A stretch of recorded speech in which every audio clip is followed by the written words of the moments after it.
జగన్మోహన్ రెడ్డి చేసిన వ్యాఖ్యలు విజయసాయి రెడ్డిని మరింత దూరం చేసుకునేలా ఉన్నాయా? ఇప్పుడు ఇదే చర్చ. వాస్తవానికి పార్టీగా రాజీనామా చేసేసిన తర్వాత ఇంకా దూరం ఏంటని అనుకోవచ్చు. కానీ రాజకీయాల్లో ఎప్పుడు ఏది శాశ్వత నిర్ణయం అవ్వదు. చాలామంది ఇప్పటికే రాజకీయ నాయకులు ఇక నేను రాజకీయ సన్యాసం పుచ్చుకున్నాను, ఇక రాజకీయాల్లోకి రాను అని చెప్పిన వాళ్ళు కూడా రాజకీయాలను విశ్లేషిస్తుంటారు, రాజకీయాలకు దగ్గరగా ఉంటారు. ఎందుకంటే రాజకీయాలు అలవాటు చేసుకున్న వాళ్ళు రాజకీయాలనే తింటారు, రాజకీయాలతోనే ఉంటారు, రాజకీయాలే చేస్తారు, ఇంకేమీ చేయరు. అలాగని చెప్పి విజయసాయిరెడ్డి గారు అంతలాగా రాజకీయాల్లో ఇన్వాల్వ్ అయిపోయినంత ప్రత్యక్ష రాజకీయాల్లో వచ్చి పావులు కదిపి నాయకుడైతే కాదు. కానీ రాజకీయాల మీద అలాగే ప్రధానంగా కేంద్రం మీద కేంద్రంలో ఉన్న బీజేపీకి సంబంధించి కీలక నాయకుల దగ్గర ఢిల్లీ స్థాయిలో మంచి పట్టున్న వ్యక్తి. అంటే అటువంటి వ్యక్తిని మిస్ అయ్యారా జగన్మోహన్ రెడ్డి? కోల్పోయారా? ఆయన వెళ్ళిపోతుంటే ఆపలేకపోయారా? వెళ్ళిపోయిన వ్యక్తిని మళ్ళీ తిరిగి ఆయన రప్పించుకునే ప్రయత్నం చేయలేదా అంటే 100% చేయలేదు. చేసుంటే కనుక విజయసాయిరెడ్డి చెప్పుండేవారు. మేబీ విజయసాయిరెడ్డి ఒకవేళ వచ్చుండేవారేమో కూడా. ఆ మధ్యన ఆయన రాజీనామా చేసిన వెంటనే అనుకుంటా గురుమూర్తి, తిరుపతికి సంబంధించిన ఎంపీ గురుమూర్తి గారు వెళ్ళారు ఆయన ఇంటికి. లోపల ఏం జరిగిందో తెలియదు, అడిగాను అన్నారు. ఎందుకంటే ఆయన కాస్తంత మిత భాష ఎక్కువగా మాట్లాడరు కాబట్టి గురుమూర్తి గారు సింపుల్గా చెప్పేసి వెళ్ళిపోయారు అక్కడి నుంచి.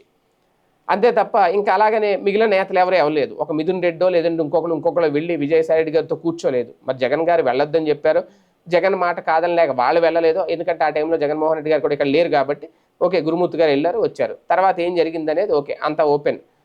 విజయసాయిరెడ్డి గారు ఎప్పటికప్పుడు చెప్పుకుంటూ వచ్చారు. కానీ ఇప్పుడు తాజాగా ఆయన చేసిన ప్రకటన లొంగిపోయారు చంద్రబాబు నాయుడు గారికి, లేదంటే అమ్ముడుపోయారు, పదవిని అమ్మేసుకున్నారు, ఈ తరహా వ్యాఖ్యలు ఏవైతే ఉన్నాయో ఖచ్చితంగా నిజాయితీగా పనిచేసిన వాళ్ళకైతే ఇబ్బంది తెప్పించే వ్యాఖ్యలు ఇవి.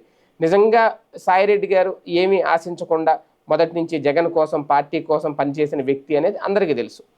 కానీ అలాంటి వ్యక్తి మీద ఈ తరహా వ్యాఖ్యలు చేయడం జగన్మోహన్ రాంగ్ స్టెప్ వేశారా, లేదు అంటే ఆయనను మరింత దూరం పెట్టేశారా? ఎందుకంటే ఒక కుటుంబ వ్యక్తిగా, కుటుంబంలోని మనిషిగా, ఒక రాజకీయ నాయకుడి కంటే ఎంపీ కంటే జగన్కి అతి దగ్గర వ్యక్తిగా ఉన్నారు విజయసాయిరెడ్డి మొదటి నుంచి కూడా.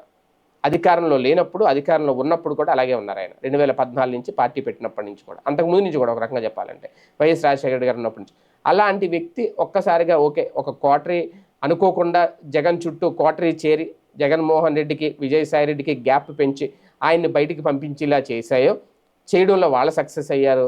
ఇప్పుడు ఆయన బయటికి వెళ్ళినా సరే ఇంకా మరింత దూరం చేసుకొని ఇంకా నేను కోటరీలోనే ఉన్నాను అని ప్రజలకు తెలిసేలాగా జగన్మోహన్ రెడ్డి తాజా వ్యాఖ్యలు ఉన్నాయా? అది పార్టీకి నష్టమా లాభమా? లేదు జగన్మోహన్ రెడ్డి తలుచుకుంటే విజయసాయిరెడ్డి లాంటి వాళ్ళని చాలామందిని తయారు చేసుకోవచ్చు అని అనుకుంటే కనుక అది ఇంకా ఆయన ఇష్టం. మేబీ రాజకీయాల్లో ఎప్పుడు పాత నీరు వెళ్తూ ఉండాలి, కొత్త నీరు వస్తూ ఉండాలి అంటారు. అలాగని చెప్పి సీనియర్ నాయకులను అయితే ఎవరూ ఎదుర్కోరు. కానీ జగన్మోహన్ రెడ్డి గారు మాత్రం ఎవరు వెళ్ళిపోయినా సరే వెనక్కి తిరిగి చూడరు, కనీసం వాళ్ళని వెనక్కి రమ్మని కూడా అనరు. ఇంకా అందులో విజయసాయిరెడ్డి అయితే ఏంటి, బాలినేని శ్రీనివాసరెడ్డి అయితే ఏంటి, ఇంకొక వ్యక్తి అయితే ఏంటి, ఎవరైతే ఏంటి అన్నట్టుగానే ఆ పందాలోనే ఆ కోవలోనే విజయసాయిరెడ్డిని చేర్చేశారు. అందుకే తాజాగా ఆయన మీద ఈ తరహా వ్యాఖ్యలు చేశారు. దీనివల్ల పార్టీకి మరింత నష్టమా, ప్రయోజనమా చూద్దాం.